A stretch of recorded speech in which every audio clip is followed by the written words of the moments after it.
Good evening, everyone. I'm Gretchen Crosby Sims. I'm the Executive Director here at the Institute of Politics. We are very pleased to welcome this distinguished panel to campus for a conversation about the art and science of being a speechwriter in the White House. It also makes you nervous when you're reading from prepared remarks before a panel of speechwriters. And I also want to thank our own Alicia Sams for moderating this conversation. I want to make a note that some of you were hoping to see Mari Masang-Will, but unfortunately she had a last-minute change.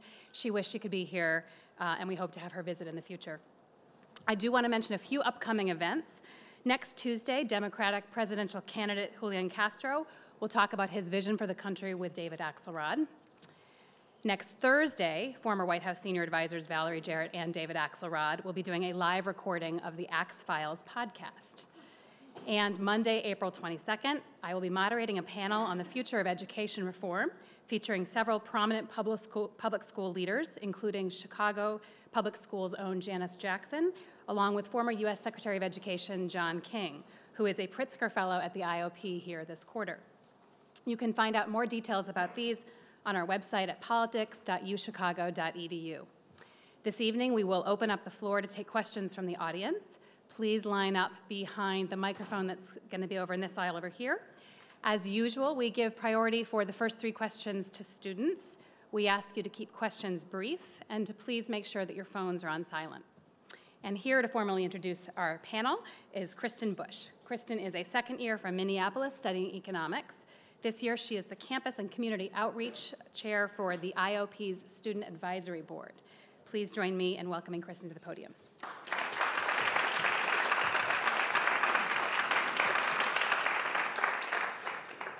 Thank you all for coming tonight. The IOP is honored to welcome some of the speechwriters behind the words that have inspired us.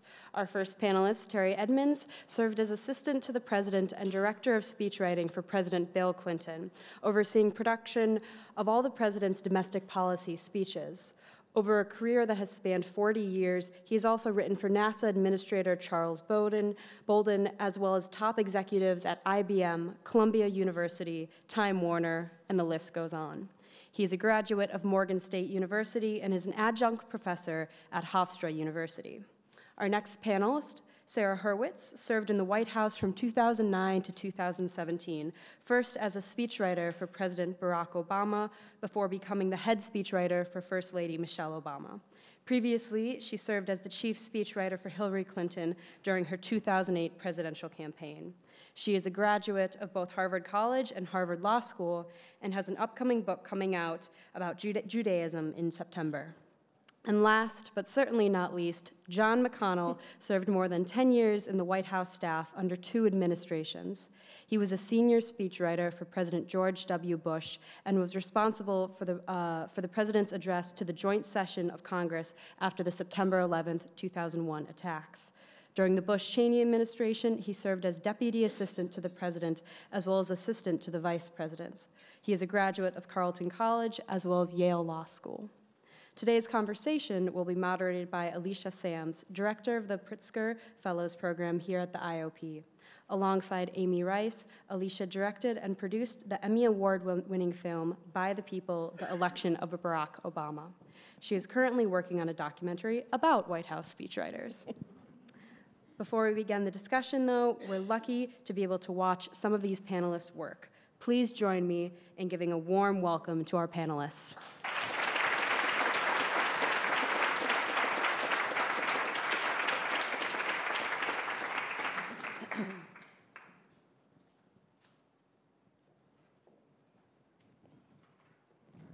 My fellow Americans, there are still bridges yet to cross. As long as there are people and places, including neighborhoods here in Selma, that have not participated in our economic prosperity, we have a bridge to cross. As long as African American income hovers at nearly half that of whites, we have another bridge to cross. As long as African American and Hispanic children are more likely than white children to live in poverty and less likely to attend or graduate from college, we have another bridge to cross. As long as African Americans and other minorities suffer 2, 3, even 4 times the rates of heart disease, AIDS, diabetes, and cancer, we have another bridge to cross. As long as our children continue to die as the victims of mindless violence, we have another bridge to cross. As long as African Americans and Latinos anywhere in America believe they are unfairly targeted by police because of the color of their skin, and police believe they are unfairly judged by their communities because of the color of their uniforms, we have another bridge to cross. As long as the waving symbol of one American's pride is the shameful symbol of another American's pain, we have another bridge to cross. As long as the power of America's growing diversity remains diminished by discrimination and stained by acts of violence against people just because they're black, or Hispanic, or Asian, or gay, or Jewish, or Muslim, as long as that happens to any American, we have another bridge to cross.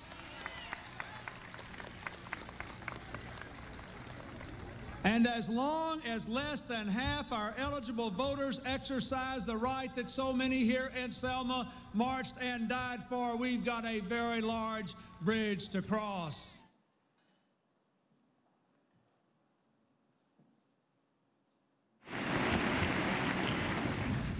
It is my hope that in the months and years ahead, life will return almost to normal. We'll go back to our lives and routines, and that is good. Even grief recedes with time and grace. But our resolve must not pass. Each of us will remember what happened that day and to whom it happened. We'll remember the moment the news came, where we were, and what we were doing. Some will remember an image of a fire or a story of rescue. Some will carry memories of a face and a voice gone forever. And I will carry this. It is the police shield of a man named George Howard, who died at the World Trade Center trying to save others. It was given to me by his mom, Arlene, as a proud memorial to her son. It is my reminder of lives that ended in a task that does not end.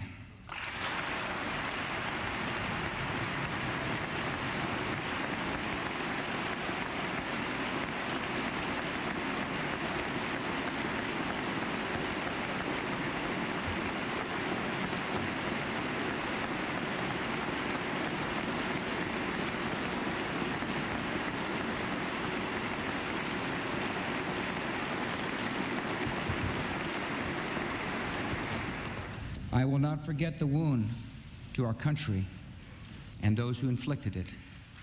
I will not yield. I will not rest. I will not relent in waging this struggle for freedom and security for the American people. The course of this conflict is not known, yet its outcome is certain. Freedom and fear, justice and cruelty have always been at war. And we know that God is not neutral between them.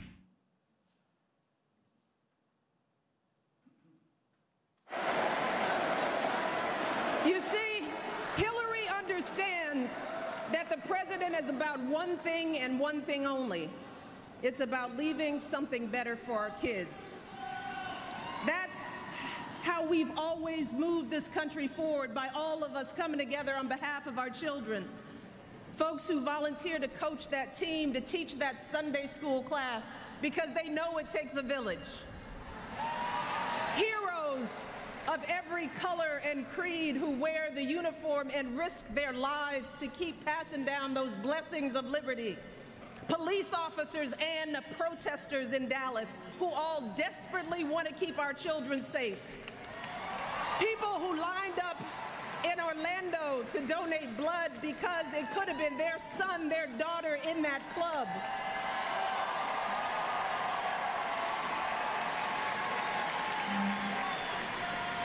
Leaders like Tim Kaine,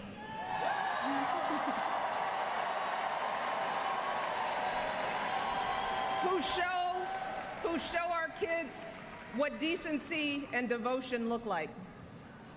Leaders like Hillary Clinton, who has the guts and the grace to keep coming back and putting those cracks in that highest and hardest glass ceiling until she finally breaks through, lifting all of us along with her.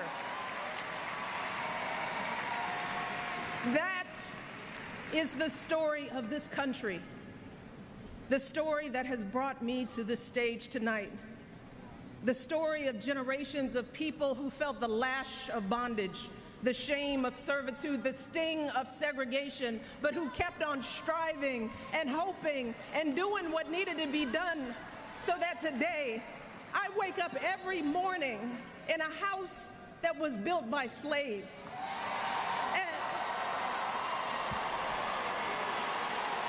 And I watch my daughters, two beautiful, intelligent black young women, playing with their dogs on the White House lawn.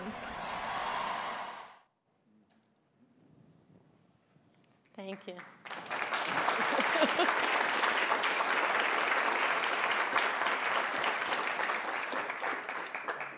And belatedly, thank you, Kristen, for that kind introduction. So each of these clips is so different, and not just because each person had their own voice and their own vision, but because there are so many. The Bully Pulpit has so many different purposes. So I'd like to ask each of you to talk about why you chose this particular clip and what made that speech important to you and your goals and challenges in writing them. And Terry, I'd like to start with you and your task in this speech. Who did President Clinton want to reach, and what kind of guidance did he give you? How did you work with him on this speech? Well, thank you, and thank you all for being here tonight. One of President Clinton's signature commitments, and I think one of his signature accomplishments in the White House, was his focus on building one America and bringing us together across all lines of division: race, color, ethnicity, gender, sexual orientation. And he and I sort of shared that commitment. That was one of the things that drew me close to him. And it was one of the things that I was most proud of to work on with him in the White House. He, I think, more since Lyndon Johnson probably was focused more on building one America and on bringing the races together. And so that speech was a chance for us to make that point. He always tells me that was one of his favorite speeches. You know, it was a great day because we actually, you know, walked across the Edmonds Bridge to reenact Bloody Sunday, and it was a great occasion. Yeah. Did he stick to your speech? Pretty much he did. He liked that, you know, we have another bridge to cross refrain. That was another one of his sort of simpatico things with me, because he had sort of an appreciation for the black church and for the black cadence. You know, some of you might recall that sometimes he called himself the first black president, of course, until the Obamas showed up. Yeah. You know, he really took that mission to heart. And again, as I said, it was one of my most proudest moments working with him. And I'm just going to move chronologically here. John, that was probably one of the most challenging moments in our recent history. And can you talk a little bit, you know, about the White House and the immediate aftermath of September 11th and the difficulties, and, you know, the president had to show leadership as both commander-in-chief and healer-in-chief. What was kind of the thought process around that speech? Well, it was a moment of national unity.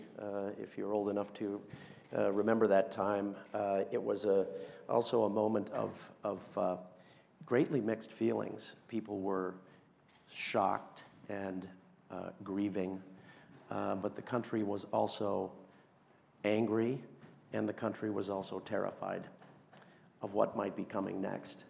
And the decision was made on Monday morning, September 17th, 6 days after the attack, that the president would address a joint session of Congress on Thursday night.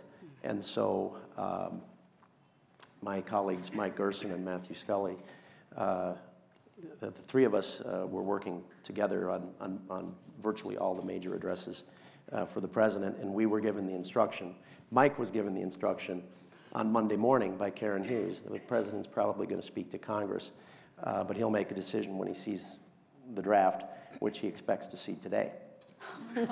And Mike said, well, I don't think we can do that. And Karen said, well, the president thinks if he's going to give a speech on Thursday, Monday is a reasonable day to look at it. And I said, Mike, we can't do it. And he said, well, we weren't given the option. And so we got to work on it, and it wasn't as if we were lacking for subject matter. Obviously, we knew what the speech was going to be about, and we had some general guidance, of course. But early that afternoon, we got a call to go over to the Oval Office, and so the three of us went over there. I'm sure that Karen Hughes was also in the room, and Andy Card, the Chief of Staff. And that's when President Bush said that Americans have questions. They want to know who attacked us. They want to know why they hate us. They want to know what is expected of us now, and they want to know how do we fight and win this war. And from then on, we had an organizational principle for the speech, and that's what the speech did. It went through those questions as the president described them to us in the Oval Office. And so because, as all speechwriters know, one of your biggest challenges in writing is organization. How's this thing going to come together? How am I going to lay things out and make it compelling? Because we had that sense of momentum with the questions, we did finish the draft that day. Everything but a conclusion. We weren't quite there, but we did have a draft for the president to look for that day. And again, it was such a memorable moment because it collected all of those different emotions. And you had to articulate a vision very quickly. You know, most people, a president's vision develops over time. How did you interact with him around, you know, what were the touchstones for sort of coming up with the path forward? Well, it definitely wasn't on the speechwriters. It really was the president who was our guiding force. We knew the man. He wanted us. He never said this, but I always had the feeling that he wanted us to know him and how his mind worked. And he was a very close editor on speeches. And so in that speech, although it was still in the first year, we had reached a comfort level with President Bush where we knew his mind. We knew once we had the concepts that were going to be expressed in the speech, we had a pretty good sense of how he would want to express them. And if we got it wrong, he'd tell us. Did you learn more about him in that period? Yes, because, you know, in a general sense, just because of the tragedy that had come to the country, and now we're a country at war. And it's not that I saw a new person, but I saw definitely some of the strengths I basically understood him to have coming more to the forefront. What stuck with me was his steadiness at the time. I saw him the morning after 9/11.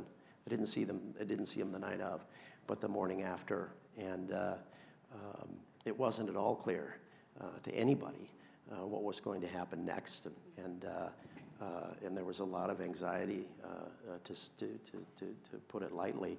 But I just remember being struck by the steadiness of nerve. Sarah, that was also a historic moment, a happier historic moment, writing for the nomination of the first woman for president. And that speech felt very personal and seemed to really capture Mrs. Obama's values and hopes for the nation and her daughters. How did that come about, and how did you come to understand her and her voice in the process of the 8 years you worked? Yeah, it's funny. A lot of times people ask me, how did you get her voice? And I kind of think that they're being polite. And what they'd actually like to ask me is like, how did you, a white Jewish woman, get the voice of an African-American lady? Like, how? It's weird. It's just something that, I'm just struck by, Terry talking about Clinton. And I think, at the end of the day, you might be very different from the person you write for in terms of background, which I certainly am for Mrs. Obama. You might have grown up differently, have different race, gender, sexual orientation, et cetera, but I think at the end of the day, what matters is, do you have a similar sensibility about speech writing? Do you have a similar sensibility about how you move an audience, how you persuade, how you reach people's hearts? And I think Mrs. Obama and I did. I think there was sort of a click with that. In terms of this particular speech, you know, she's a woman who knows who she is and just knows what she wants to say. And that was true of every speech that I worked with her on. This one in particular, where she just so clearly knew, you know, this is going to be about our kids and about how this election is about the future we want for our kids.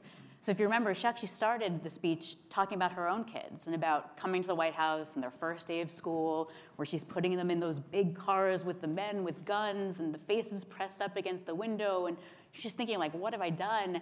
And she takes this sort of small personal story and she started kind of broadening it out, talking about how all of us are worried about our kids. And then that was kind of the whole theme for the speech. So by the time she got to this part, it was very big. She was talking about people who coach Little League and you teach Sunday school because they care about their kids, people who lined up to give blood because of their kids could have been in that nightclub where people were killed. And then, you know, when she comes back to her daughters playing on the White House lawn, it's sort of a meeting of both, right? The small story of her daughters and the very big story of the arc of American history. And I just think she kind of wove those two themes together throughout the speech in a way that was personal, it was her story, but she really broadened it into the American story. So I think that's why that speech felt both personal to her, but also I think a lot of people responded feeling it was personal to them as well. And why did it matter to you? Why did you choose this clip tonight? You know, I just think this is the most beautiful articulation of an uplifting idea of what American history can be, of sort of what the American story can be. And I'm actually struck by how similar the clips we chose are in that respect. They're aspirational, right? They are leaders saying, okay, you know, we're not perfect, but here's what we can be. They're very hopeful. I sort of feel a real sense of sort of kindred spiritship with both of these guys, even though, you know, we may be different parties, but very similar sensibility about the American democracy, about patriotism in politics. You know, and in that way, these three aspirational speeches, speechwriters are often referred to as storytellers of an administration. But there is also, stepping back, a sort of more mundane, practical application of speechwriting and of the office of the speechwriter. Can you all talk just a little bit about sort of what's a day in your office in the White House like? How do you start? Terry, you ran the office. You know, can you give us a little bit of the highs and lows? Well, first of all, I would say there is no typical day in the White House. Every day is different, and you have to be ready for the unexpected.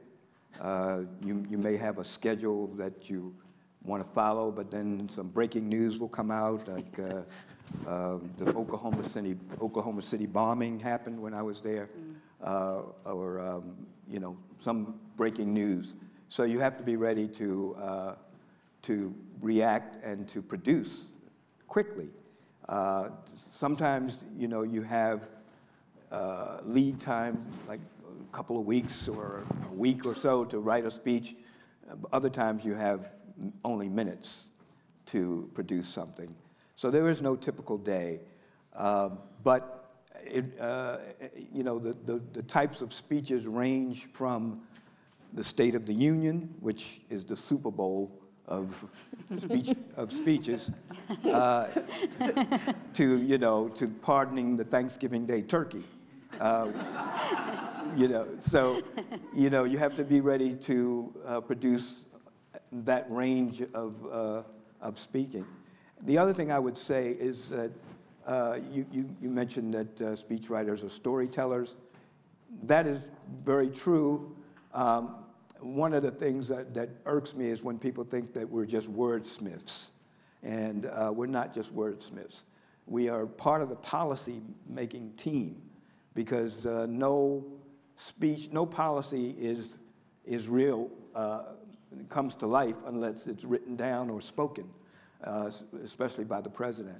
So as director of speechwriting, and which was my job, I was at the table every morning with the chief of staff and the senior staff of the White House plotting out, what is our message of the day? How do we get it across? What speeches should the president give? Those kind of things. So we were part of the policy-making apparatus of the White House and not just wordsmiths. Was it similar for you, Sarah? I totally agree with Terry that, policies don't come alive until they're sort of articulated to the American people, right? That's a very important aspect of it. I think that in terms of my job, I think what struck me about the White House is that, as one of my colleagues said, and I think as Terry said, you never have the day you think you're gonna have. And I think that's especially true in traveling. Speechwriters, I don't know how it was like with you guys, but we tended to travel with the President and First Lady. And when you're doing that, it's just this kind of real-time unfolding, and you are writing a speech in a plane, in a helicopter, in a motorcade, in a hotel room, on the floor of a plane. I mean, there's sort of a lot of unglamorous logistics that people don't think about, where it's like you're trying to print a speech on the back of a plane before the plane lands, you can get to the event. I mean, it's really quite hectic. And as Terry said, I think the hardest part that I found was the kind of last-minute crisis, where the First Lady is not the first responder, that's the president, but if, unfortunately, something really terrible happens, she does have to acknowledge it, and it's often just really stressful to kind of type out that last-minute paragraph, to kind of acknowledge it, say the right thing, making sure that you're saying what's true, that you're not contradicting the president. It can be pretty intense. Yeah. Mm-hmm. How about Yes, I remember being with the president in Europe, and we were about to fly back to Washington, and word arrived that Pope John Paul had gone into the hospital and that he was not well at all. And so it was decided that if the Pope were to die that day while the president was flying across the Atlantic, when he landed at Andrews Air Force Base, he would get down off the plane and read a statement. And so it was my job on that flight to prepare a statement for the president to read. Usually when you're coming back from a foreign trip, your work is done. Sleeping. But in that case, then a rumor came to me by telephone on the plane that President Ford was dying. Oh, yeah. And so I asked Andy Card, the chief of staff, since former presidents obviously have Secret Service, we could find out where President Ford was.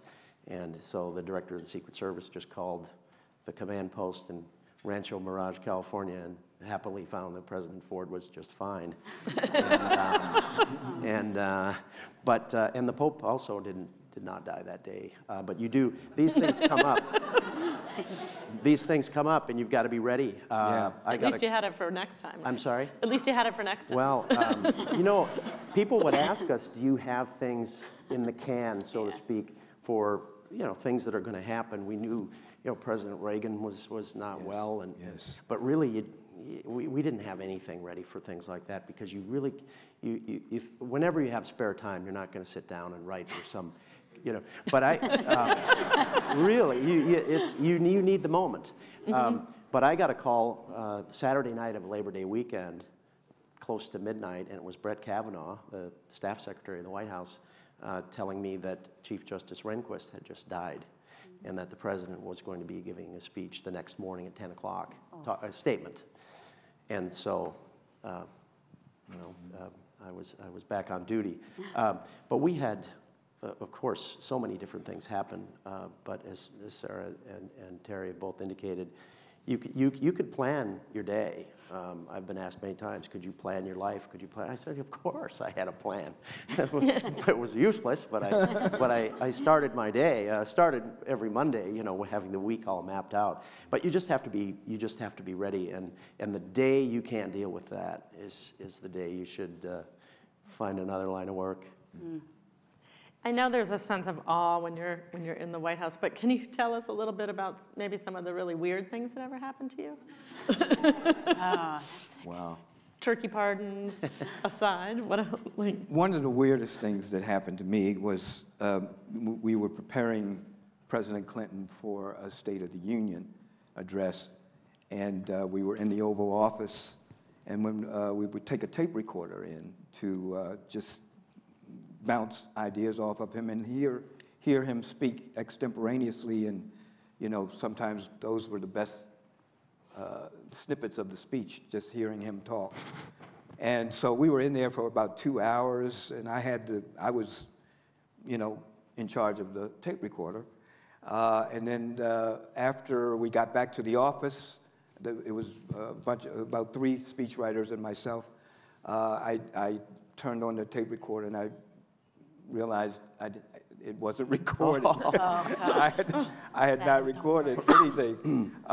Luckily, we were all trained note takers, so we took notes in addition to having the invisible tape recorder, and we were able to reconstruct it, but that was kind of a scary moment, which we laughed about later. How much later? Yeah. I don't know, anything to add? Well, as you've been told, I wrote speeches also during that entire 8 years for Vice President Cheney, and so it was a very interesting contrast in personalities to work for, but a very similar process. And one day, I got a call from the Vice President, and as my colleagues know, the little window on your phone will say POTUS or VPOTUS when it's them calling. And sometimes it's just an asterisk, depends. But anyway, I knew it was the Vice President, and I said, "Yes, sir."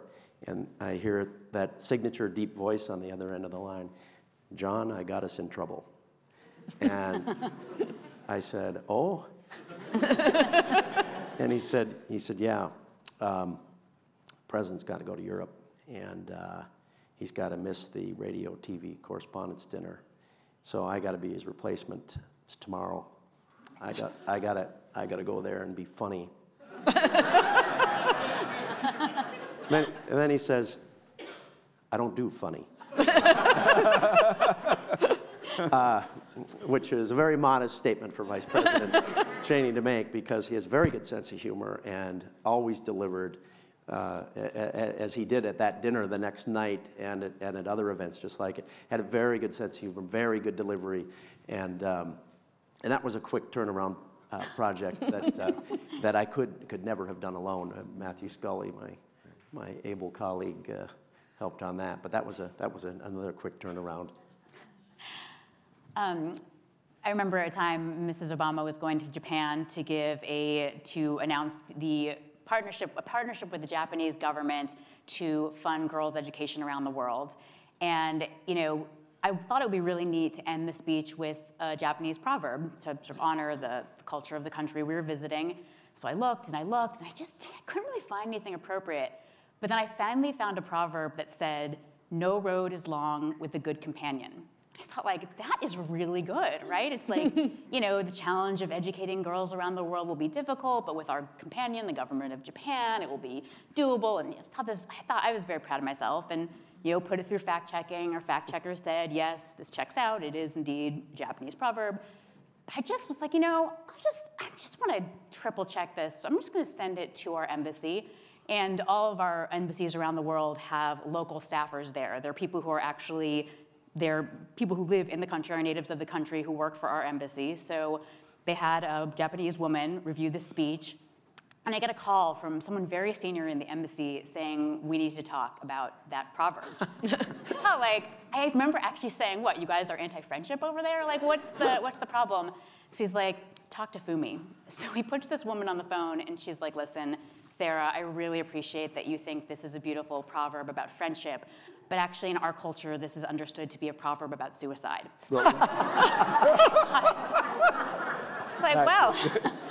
It's like, well, that you've convinced me. I will have to take this out. And I was like, how am I going to explain to Mrs. Obama that I had in her speech a proverb about suicide? So I tried to sort of be very light and casual about it. Be like, "Oh, you'll notice I took out the proverb. It just didn't quite, you know, check out." Tried to we had a good laugh about it, but it would not have been funny at all had that gone through. So yeah, that was a weird. Well, fact checking really, it's so important. When you're in those positions, you don't have to do it long. before you get that first phone call after a speech is done, and they say, "Where did you get thus and so?" Right. And you don't remember because you're on to the next thing, and you're a pile of paper on your desk. I don't know, it's in here, maybe some. So we had to regularize it. Mike Gerson insisted on that, and they keep you out of real fixes. Those fact checks. Yeah. There was a very nice anecdote about John Philip Sousa, the composer, whose name at birth was not Sousa, it was S.O., so. And that out of patriotic fervor later in life, he added USA to his name, and Sousa. Nice story, but not true. It was in a respectable book. Yeah. Yeah, it always is. And our fact checker said, it doesn't, we ran it to ground and there's nothing there. Saving you from those Veep moments, right? That also reminds me of the Ted Sorensen story of when John Kennedy was at the wall, and he's in Berlin. Ich ein Berliner. Right. And it really translated, I am a jelly donut. Right. And Terry and I used to go to these dinners, former presidential speechwriters, and Sorensen would be at these dinners, and you could tell that still irked him. Yeah. All those years later. He said, I remember he said, he said, there's a magazine called The New Yorker, and if I said to you right now, I am a New Yorker, you would not understand me to be saying that I am a weekly magazine. You could tell it annoyed him. Yeah. So you do have a lot of competing voices in the White House, though, right? Not just the president's. How did you navigate all the kind of, particularly in things like the State of the Union, the special interests and the different agendas that maybe would try to creep into a speech? What's the kind of backroom dynamics? Well, I think it's different for every administration, of course, but President Clinton was especially, he liked to gather thoughts and ideas from everybody, it seems like, from his college roommate to the First Lady to everybody. And they also had, outside advisors, pollsters, and of course, cabinet secretaries who, especially during State of the Union time, the speechwriter would get a call from the Secretary of Education and say, you got to put my program in the State of the Union. You got to put this line in the State of the Union. And it was quite I became like a traffic cop. And, sometimes you had to disappoint people. Sometimes you had to acquiesce to what they wanted. But yes, whenever there was especially a major presidential address, you would get solicited and unsolicited advice from all corners of the universe. And it was quite a job to sort of separate the wheat from the chaff and decide what to put in and what to put out. And of course, the president was the final decision maker on what he wanted to say. But it was that was a big part of the job, was trying to ferret out those kinds of all that advice. Mm-hmm. Yeah. Yeah, I mean, I think as the speechwriter, you have to realize that you are representing that speech and you are protecting your principle from a lot of people who want them to say things. I mean, the number of times I had someone say, like, Mrs. Obama needs to say all 18 points of this policy proposal. I'm like, it's a speech to middle school students. No, she doesn't, right? And you just had to come back, and I would just say, I'm sorry, it's like the president wouldn't be comfortable saying this. The first lady actually wouldn't want to do this, so how are we going to kind of fix this? And I think one thing that I learned is oftentimes people had a legitimate concern. They were trying to articulate it, but the edit they made was insane. So I was like, okay, you want me to add these 18 points. Why is that? And they would say, well, it's just really important that people feel like they know we have a plan. I'm like, okay, I can do that without articulating all 18 points in the speech. So it was very important to get beyond the particular edits and suggestions to figure out what's the problem you're trying to solve, what is your actual interest here. Mm-hmm. President Bush told us, reminded us that our name and our phone number was at the bottom of any draft we worked on, and he told us never to blame anyone for something that was in a speech that had our name on it. He said we were responsible for it, and he also explained to us that this meant we had authority, that there was, if we knew that something was not right for a speech, we could keep it out. We couldn't preempt Dr. Rice or do that sort of thing. We had to defer to the obvious people. But it was important. Terry was an assistant to the president, which is the highest rank on the White House staff. Mike Gerson, my colleague, was an assistant to the president. When the speechwriting shop, when the head of speechwriting has standing, that makes for a cleaner process. Dick Cheney told me a story about when he was on President Ford's staff. He ended up chief of staff, but this is before then. There was factionalism when it came to speeches, and Ford had a longtime aide going back to his days in the House, and I guess this was Don Rumsfeld was the chief of staff. He said at one point, I can't remember what the speech was. It was a big speech by the president. The president of the United States got 2 competing speech drafts given to him, and he spent the night, the president himself, reconciling the 2 speech drafts. And according to Dick Cheney, who was there, he just said the president came to the Oval Office next morning and indicated that he would never be put in this situation again. But it really speaks to the power of the bully pulpit, doesn't it? I mean, in your experience, how does a bully pulpit become an effective tool of leadership? Well, it is. I mean, when you're president of the United States, you have the strongest bully pulpit in the world, and you can articulate the values that you think most represent the country, and the values that you most admire and are most committed to. And I was fortunate to work for a president who exemplified the highest values, I thought, as far as the economy, as far as bringing the country together, and just in so many areas, education, healthcare, all of those important issues. Even if you didn't have a specific policy to change things, you could use your voice to move the conversation along. And President Clinton did that exceedingly well, especially, again, on the issue of race. He was the first president, I don't know if anyone else did, he created an office in the White House called the Office of One America.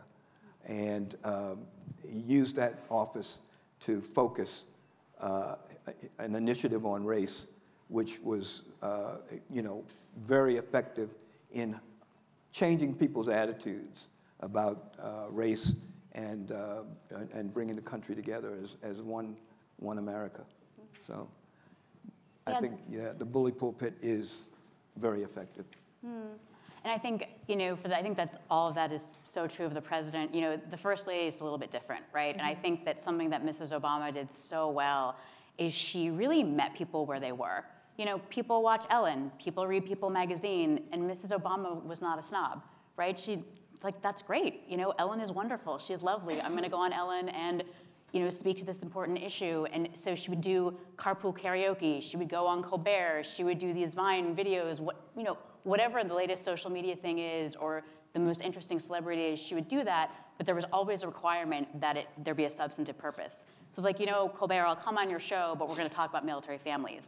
I'll get in your car for carpool karaoke, but we're going to spend the time talking about global girls' education. So she would use these very fun, innovative, edgy, cool venues to talk about real substantive issues. And I think the combination was really interesting and surprising, and I think she reached a lot of people who just don't consider themselves engaged in politics. Right? It was something where she was really kind of hitting them in a venue where they were like, wait a second, this is not normally where I see a first lady or a president, but there she was, talking about an issue that was important. And I think that was a very effective way to use the bully pulpit of the First Lady's office. I got to know George Elzey, who was a speechwriter for President Truman, and before that a military aide to Roosevelt in the map room. And George lived to his 98th year, and I used to have him to lunch at the White House. And he wanted to talk about what I was doing, and I wanted to talk about what he was doing with the Truman in the 40s and 50s. And I remember numerous times George said, "President talks too much." And he didn't mean President Bush, he meant the president in the 21st century, whoever it is. He just said Truman would go days and days, if not on occasion weeks, without giving a speech. And I said, well, you know, I'd like to go back to that, because you could really power me. Then we had these weekly radio addresses, which were the weekly speed bump in the speechwriter's office, where we go, we're on top of everything. No, we got the radio address. Terrific. But the point is that just given the fact that it's the presidency, and we live in an age when you can go out on all these different forms of media, it's going to be used by the president and by the White House staff, and I think speeches are very important, and if for no other reason that there are moments where you need to find exactly what you want to say, and you say it in the best way you know how. And the only way to do that is through concentrated, disciplined effort. And that doesn't mean you can't do all these other things, but this will always be important, and just because of the posture of the office, will always have kind of, you know, outsized influence. We're about to take questions, so line up at the mic. I'll just ask one more question before we go. We're heading into, we'll do sort of a lightning round. We're heading into 2020 campaign, and a lot of our students are interested in not only working on campaigns, but perhaps in speechwriting. What would, John, what's the first piece of advice you'd give to someone interested in becoming you? Very important advice. Go to work on a campaign. If this is what you want to do, go to work on a campaign, get a job in the campaign. If they figure out they've got a writer on their hands, and it's you, I can virtually guarantee they will use you. So maybe if you're, it doesn't matter what office you're in, you can go up to, this chief speechwriter, or maybe to the press secretary, say, if you ever need help on, drafting press releases or drafting a statement for the candidate, I'd like to take something off your hands. If you'd ever like a little help, and they're always looking for good writers in these situations. Always. I mean, the hardest thing about presidential speechwriting is when you're responsible for hiring another one. Yes. And because it's really hard. And so if that's what you do, if that's your thing, sharpen that tool in any way you know how, and again, go to work in a campaign, and just and they'll find you if you're a writer.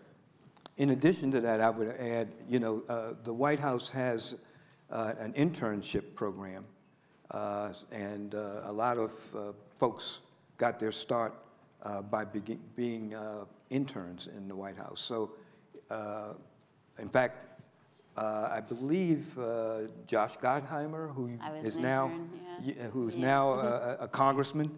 He was an intern, one of my interns, and he's now a congressman. And that's a great way to, if you can get one of those internships, I would highly recommend that you try to go for one of those. We love internships at the IOP. Yeah. We'll take the first question. Sure.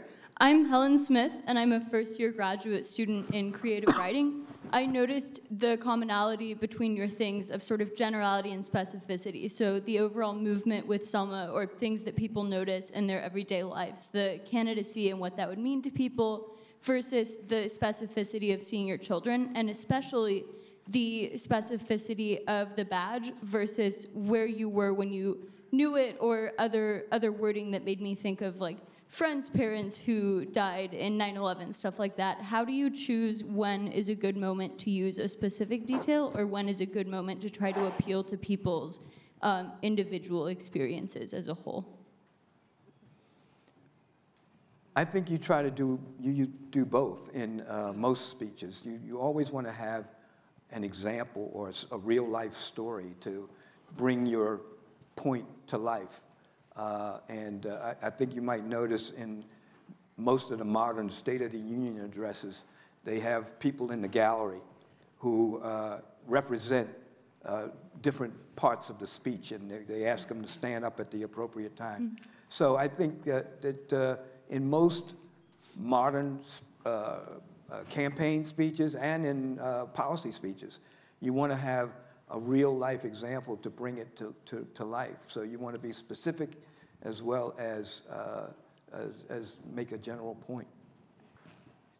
I remember working with my colleagues Mike and Matthew on the speech that President Bush gave at Normandy on June 6, 2004, and so it's the 60th anniversary of the landings on D-Day.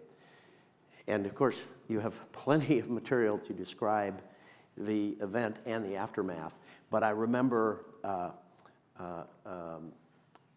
putting in there a quote from Ernie Pyle.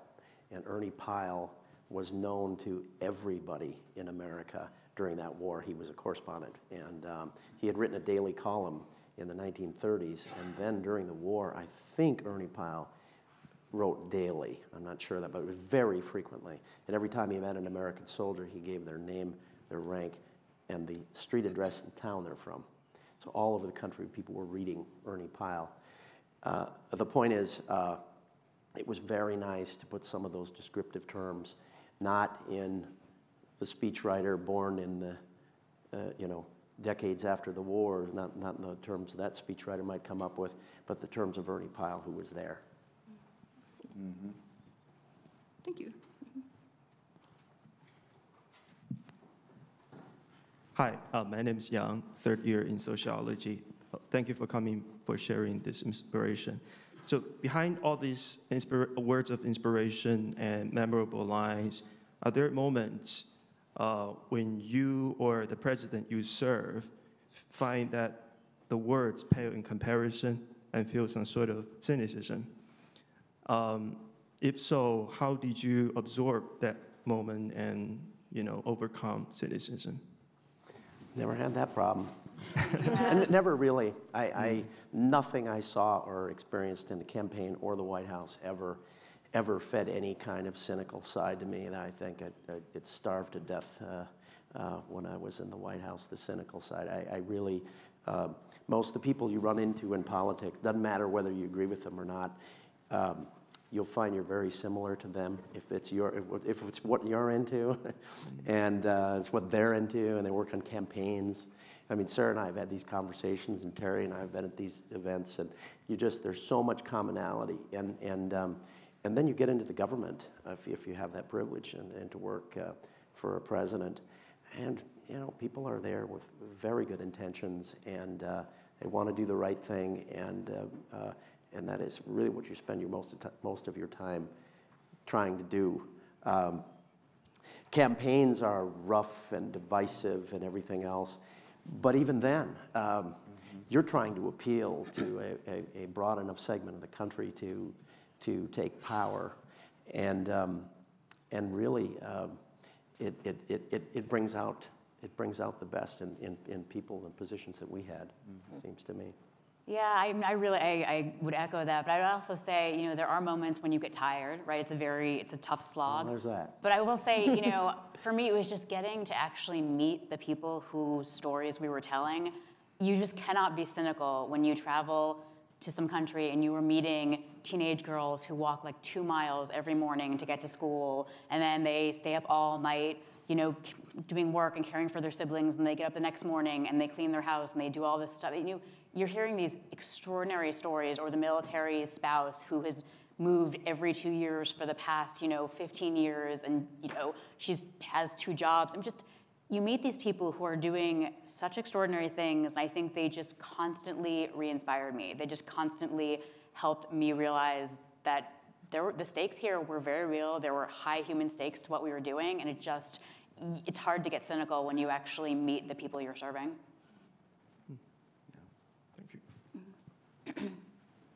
Hi, my name is Chase. I'm a first year at the college thinking about studying public policy and sociology.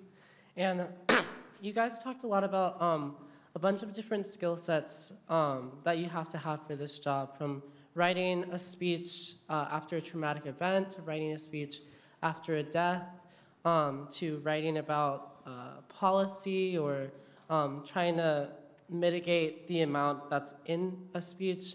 And I was wondering what experiences helped you in your job as a speechwriter, and what made you guys want to become speechwriters? That's a very good question. Yes, you bring your whole life experience to the job, and hopefully your life experience is compatible or somewhat resonates with your principal or the president. For myself, I grew up in a working class family, lived in the projects in Baltimore, and have always been interested in civil rights and in public policy and just current events. I was a vociferous reader as a child, which was one of the things that sort of mitigated some of the things that I saw around me, was to always be reading and to be trying to emulate some of the values that I saw in literature. That's one of the things that sort of brought the president and I together, because he had a similar background growing up somewhat in a working class environment in the South, and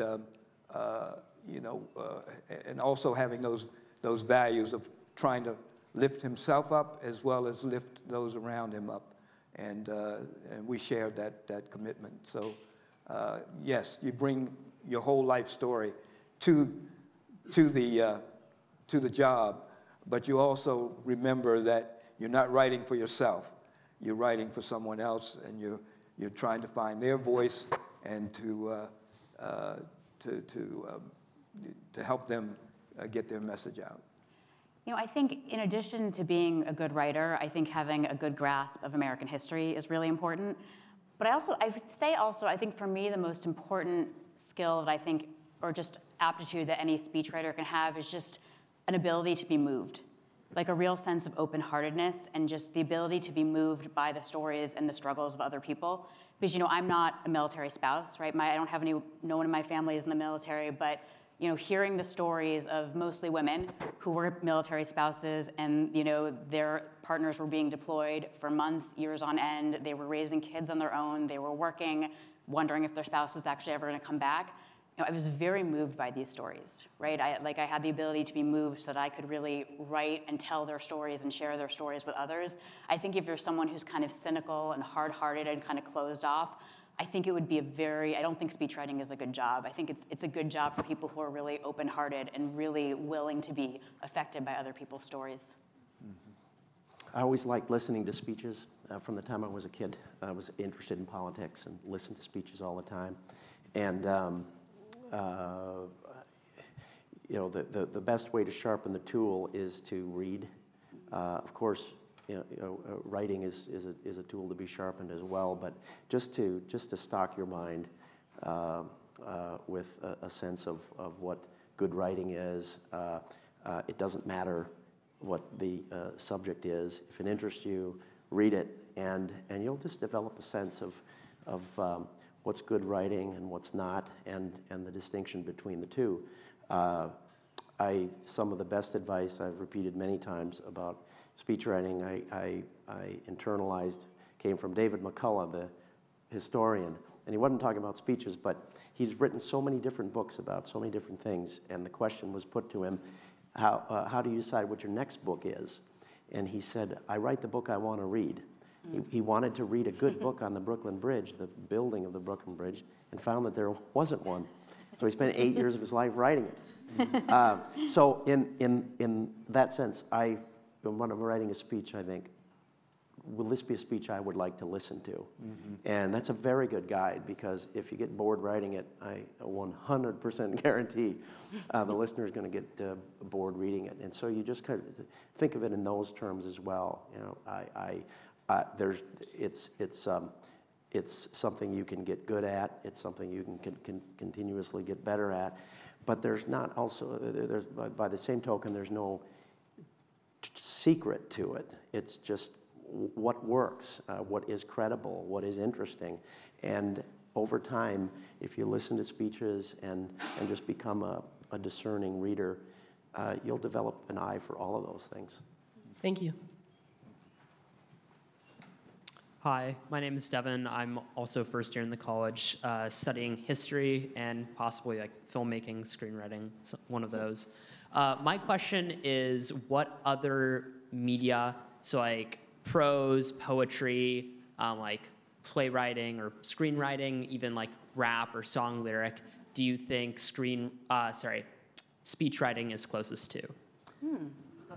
Excellent question. Scripture, right, Terry? Yeah. Well, all of the above. For myself, poetry is my first love. So I always try to, infuse my speeches that I write with some lyricism and rhythm. But it's also storytelling and all kinds of, it's journalism, it's everything, depending on the audience. So I think having a love of literature is really important. Some type of literature, whether it's poetry or prose or fiction or nonfiction, we all draw from those disciplines to do our job. I would say, I think that oftentimes journalists have a hard time making the transition to speechwriting, because writing to be heard is very different from writing to be read. They are two different arts, and you have to make this transition. So if I'm just going to stop, I just said, you have to make this transition. If that were written in an op-ed or a newspaper article, I think you would all find that a little bit bizarre. But I don't think anyone here, when I said that, thought like, well, that was not grammatical, right? Right? Question mark, right? We speak very differently from how we write. So of the various art, form medium that you named, I would say anyone that involves words being spoken from someone's mouth is probably going to be closer than something written. I remember hearing that, I think Peggy Noonan used to write the news scripts was it for Dan Rather? Mm-hmm. Yeah, that's how she got her start. So she was writing to be spoken, right? So I think that is anything kind of spoken is going to be the closest. Mm-hmm. Yeah, clarity is so important, and my colleague Matthew Scully always pointed out that writing, so much of writing is the process of elimination. Mm-hmm. And especially in a political context, you are making a case. You're not lawyering in the technical sense, but you are making a case. And clarity is so important, and President Bush really got after us on this, never skipping a step, never skipping a logical step, because if you do that, someone who's not necessarily persuaded of what it is you're saying, they'll notice you skipped the step and you glossed over something, and so it weakens your point. And so so much of what you do in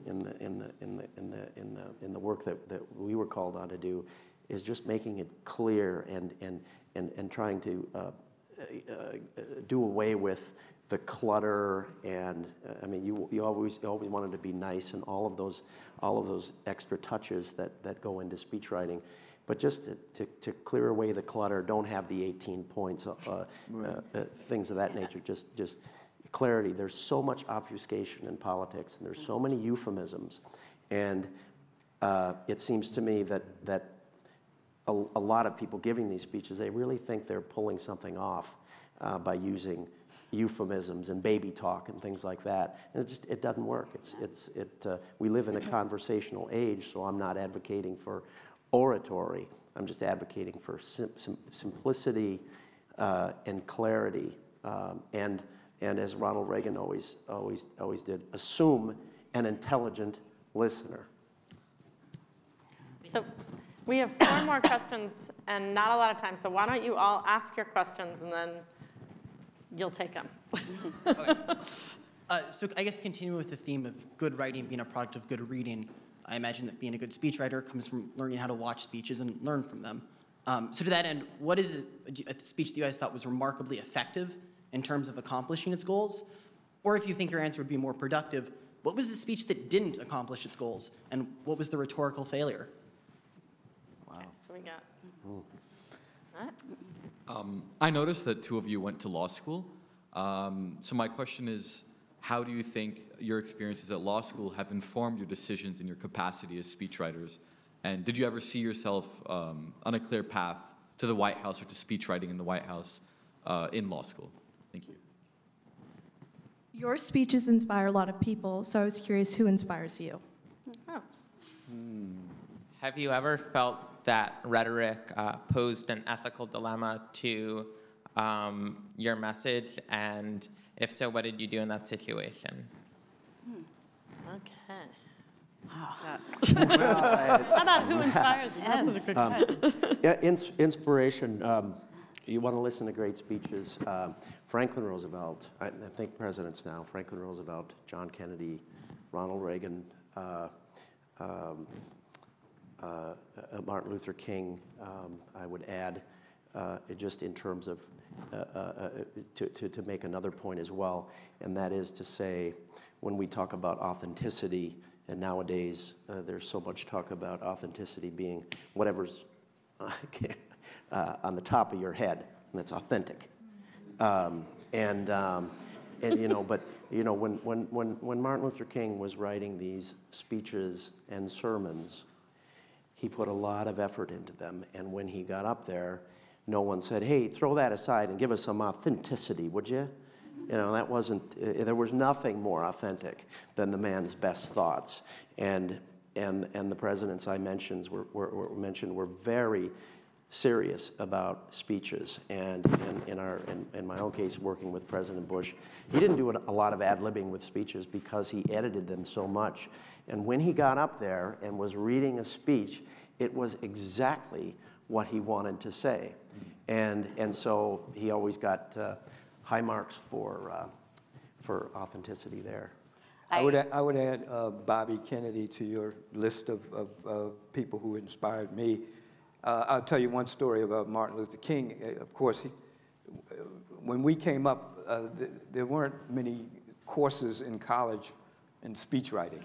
I think most of us probably just fell into it. We didn't really start out. I never started out wanting to be a speechwriter. I wanted to be a journalist, actually, but anyway, that's another story. But when I started writing in the Clinton administration for Donna Shalala, who was the Secretary of Health and Human Services. And so my idea of a great speech was Martin Luther King, I Have a Dream.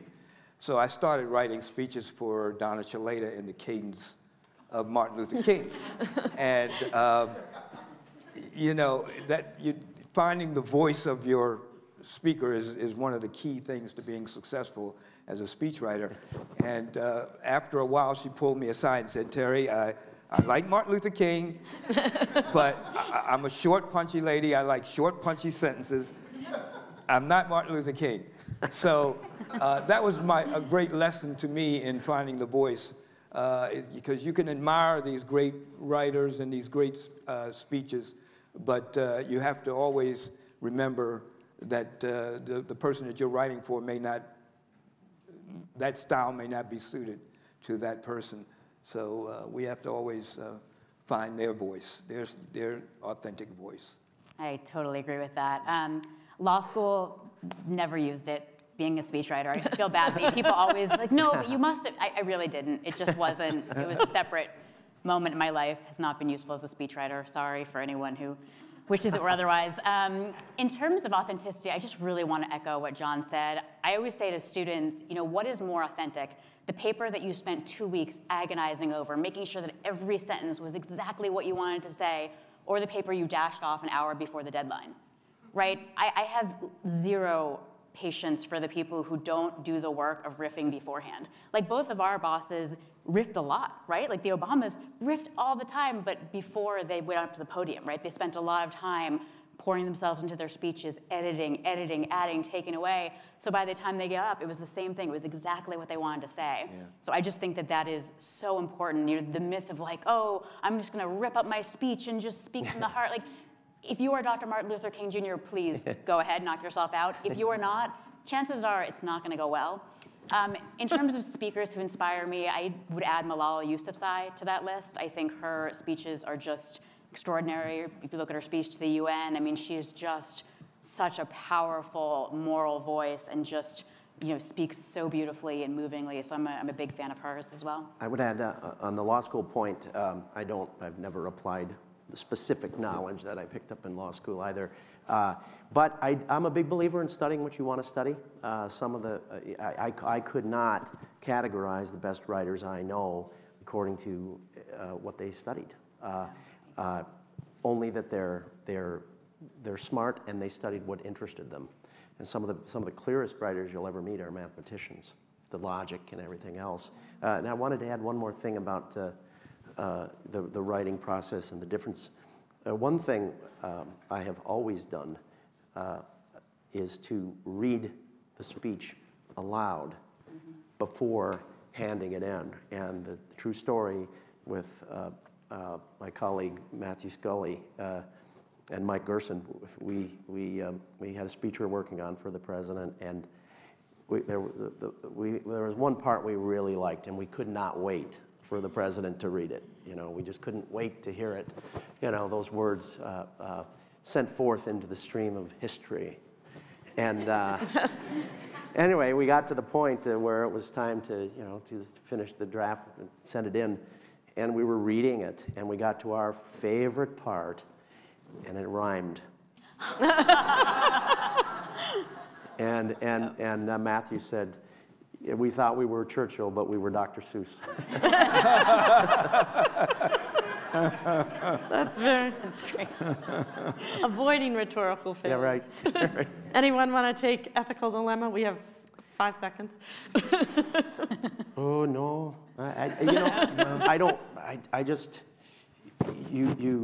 You had a lot of concerns. You had a lot of things that worried you. You had a lot of things that you hoped would turn out well, but I don't remember any ethical struggles. The only thing I would say is, I did not write that speech about that woman.